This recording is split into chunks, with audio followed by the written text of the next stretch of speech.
COP, thank you for allowing us this time to talk to you. You've been with the project for the last 3 years, leading project activities in Rwanda. So what was your experience with the project? Okay. Thank you so much, Flavia, for inviting me to this conversation about my time in Rwanda in the past 3 years.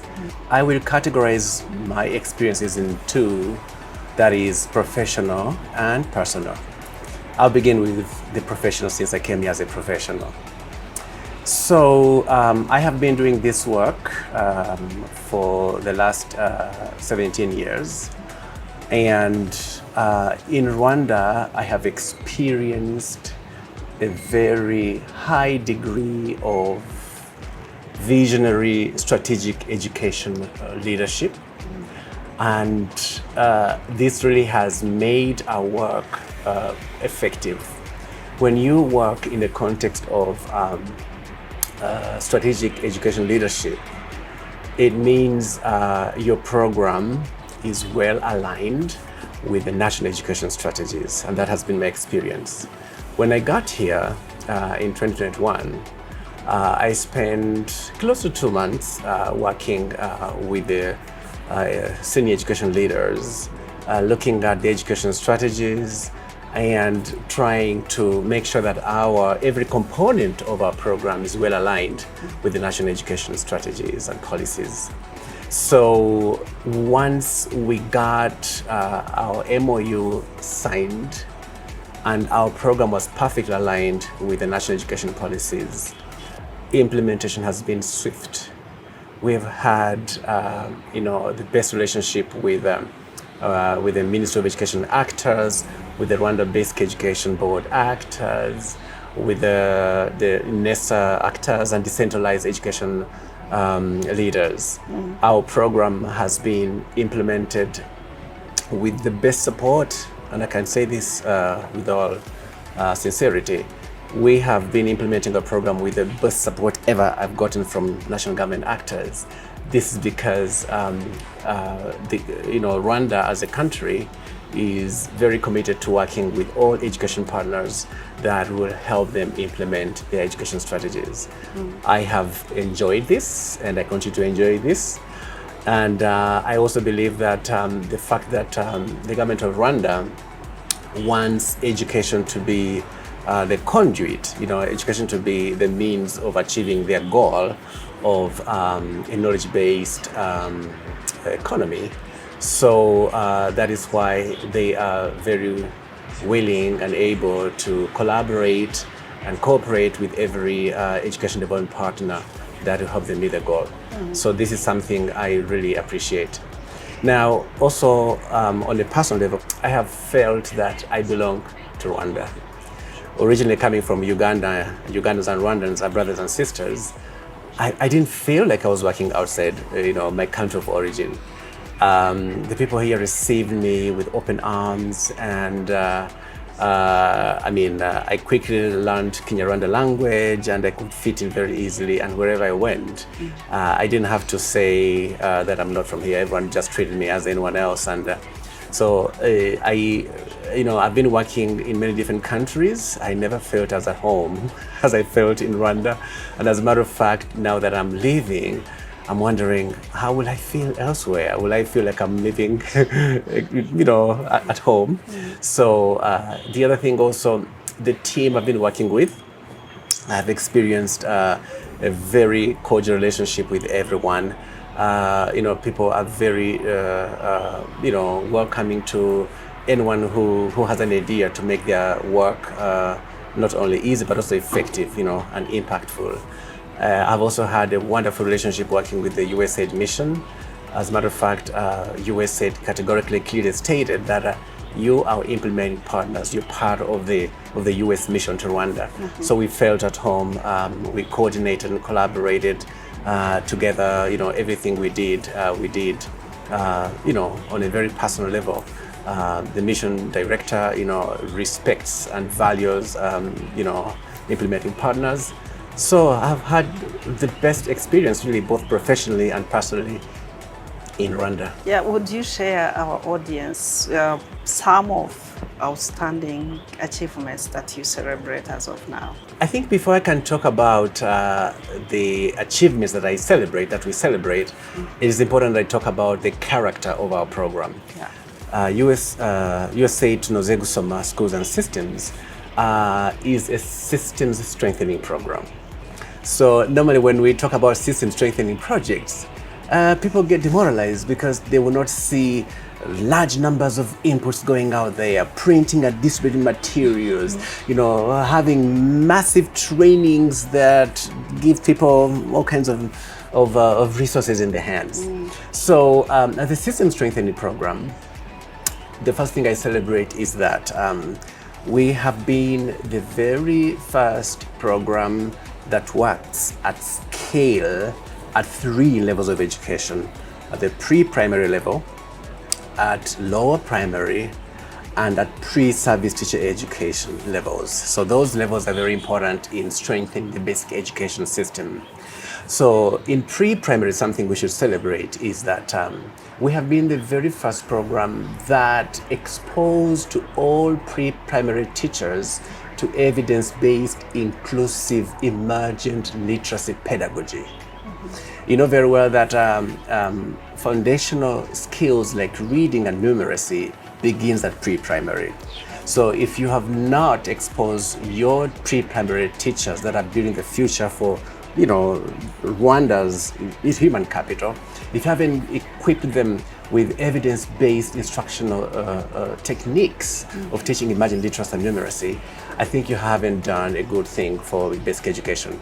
So in pre-primary, for example, our program has been the first to introduce continuous teacher learning systems, like the communities of practices for teachers to come together on an ongoing basis and learning how best they can do the difficult job of making a child learn how to read in their mother language at an early age. So at the lower primary level also, we have worked very hard as a system strengthening program, building on the foundations of prior programs funded by USAID and other donors to ensure that teachers also have continuous professional learning systems using technology. If you go in every lower primary school, you're going to find committees of practice for teachers that are coming together once every 2 weeks to look at the challenges of foundational literacy pedagogy and coming up with strategies of how to go beyond them and help kids learn the hard task, the hard competency of reading and writing at an early age. And also another thing we should celebrate, Rwanda Basic Education Board has an ICT for education policy whereby ICT devices and tools will increasingly play a role in the teaching learning process. So we should celebrate the fact that Rwanda Basic Education Board that had an e-learning platform that had not been really used for teacher professional learning, our program was able to operationalize it and roll out a blended professional learning program for teachers that are using the e-learning platform and ICT devices available in schools for their own continuous learning, how to be better teachers of foundational literacy. That is a big achievement. Another thing I would like also to mention as part of our system strengthening design as an achievement is what we have done at the pre-service teacher education level. If you go in Rwandan TTCs, all tutors that train future teachers have been equipped with effective foundational instructional techniques. They have undergone professional development the last 3 years, and they're doing things differently. And teachers that are going to be posted to the classrooms, they will hit the ground running. They will be able to join committees of practice of existing teachers and be able to contribute to effective teaching and learning of foundational literacy competencies. So I think we should celebrate those things. But among all, I think, above all things, is that our teachers in the system are doing a better job of teaching Rwandan children how to read and learn, which is what we call foundational literacy. You've mentioned a number of achievements, but in short, what would you say the legacy that you would want to have beyond? I like the question of what legacy do you want to see when I leave now, and also when the program closes in 3 years. Yes. The thing we have introduced in the system here is evidence-based inclusive literacy pedagogy. So we have just been working with national education stakeholders on a sustainability framework, a framework that serves as a tool to help education systems actors not just do the great things, the innovative things while we're here, but also to do them when the program closes in 2 years. Yeah. So the only legacy that our sustainability framework targets is continuity of the effective instructional practices of teachers, the effective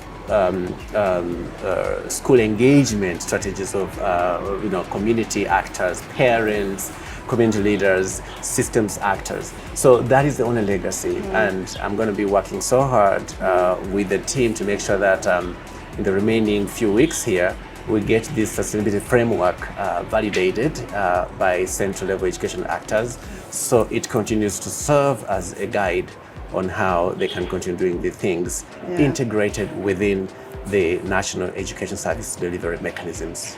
The center of whatever the project does is a teacher.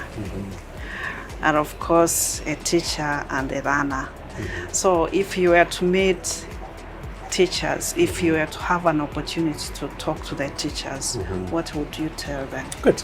Thank you. Very good question. So if I were given the opportunity to, before I step out of the country, to meet the teachers and talk to them, first of all, I will make an effort to speak to them in Kinyarwanda because you've taught me Kinyarwanda, but also it's the language they understand the best. So let me try to say this to them in Kinyarwanda. Yeah.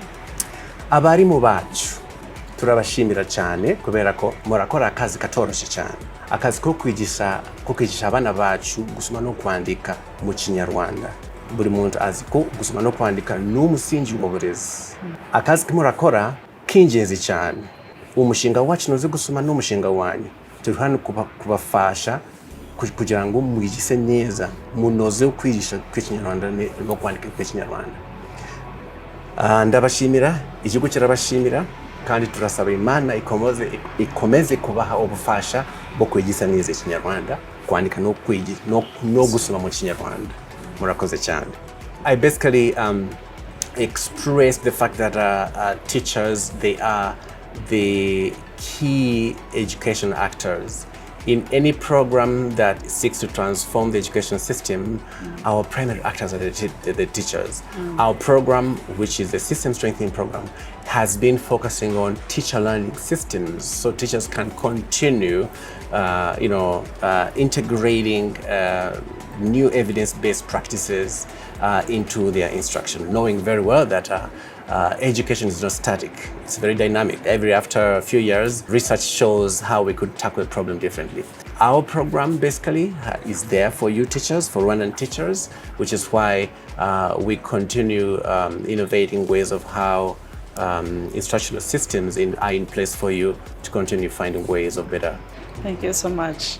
So as we conclude our interview, what advice would you give to Tunoze Gusoma team that you've been working with to continue the successful path that we've had? This team that I love so much is a team that is very capable. Is a team that in the last 3 years we have worked together very closely. We have learned together on how to implement a national level program with fewer resources. So how have we done that? We've done that by depending on systems actors. As a matter of fact, we did very little. The systems actors did a lot with our enablement. So I'll advise them to not think that, oh, we have lost a team member, which means we are fewer now, the job is going to be more challenging. No, don't cut it like that. Let's continue empowering the systems actors to do what they are expected to do institutionally with our secondary support. So I will encourage them to continue the excellent collaboration we have had with the Central Level Education actors, with the Rwanda Basic Education Board, with NESA, with the Ministry of Education, with USAID, who is our client and our donor in this intervention. But also every activity, let's think about the end beneficiary, who is the child in the classroom. As we work together with systems actors to design interventions, let's see how they're going to impact the learning of the children, the Rwandan children, who are the future of this country. I guess those are the few pieces of advice I'll give to the very capable team of USAID Tunoze Gusoma in Rwanda. Thank you so much. Unless you have something else to add. No, maybe to really, first of all, thank my team here that has been working very hard under my facilitation. Honestly, all I did was to facilitate as a team leader. I want to thank them for the hard work. They work so hard. I mean, there are many things we worked on with not the support I would have provided, if I had more means. But they were very dedicated, and I want to thank them for that. I also want to thank the Minister of Education for really making our program shine. I have not worked in many countries where the Minister of Education himself or herself really comes and facilitate processes like steering committee meetings to make sure that a program like ours succeeds. I have not seen that. I want to thank really him for that, and I think this program has achieved quite a lot, really because of the dedication of the education leaders here. I'll be remiss if I do not thank USAID. USAID for their great funding and for their great technical support throughout this process. Whenever we had some challenges, they listened, because all they want to see is a program like this, which is their flagship education program in Rwanda, succeed. And I think with those few words, this team that is staying behind in the remaining 2 years is going to continue shining until we see all the expected results of this program achieved when we get evaluated at Endline in 2 years from now. Thank you so much.